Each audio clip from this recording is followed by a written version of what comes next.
Blue Jays hosting the White Sox, and the White Sox are plus 145 on the money line. The Blue Jays are minus 170. The over-under is 9 runs.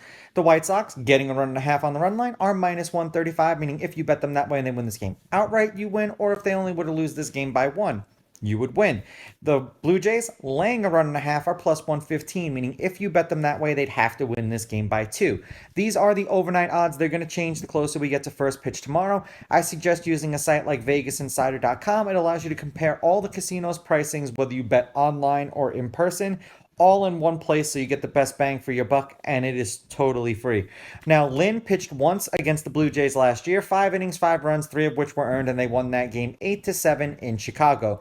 Bassett was with the Mets. They didn't pitch against the White Sox last year. Head to head, the home team is 7-3. The Blue Jays are 6-4 against the White Sox in their last 10. The favorite is 6-4 on the money line.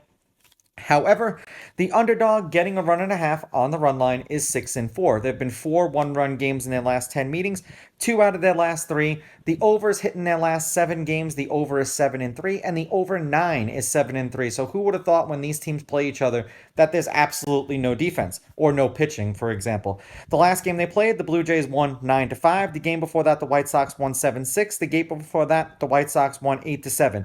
The home team has won 5 out of the last 6 games that they've played against each other. So food for thought. In their last handful of games overall, the White Sox are 2-8 in their last 10. They've lost their last 4 games. We've had 7 runs, 15 runs, 7 runs, and 5 runs. They scored 2 runs in a loss, 7 runs in a loss, 3 runs in a loss, and 1 run in a loss. Now, granted, they played the Phillies and the Rays. Both teams are at least like playoff caliber, so you can't say that they were getting spanked by nobodies.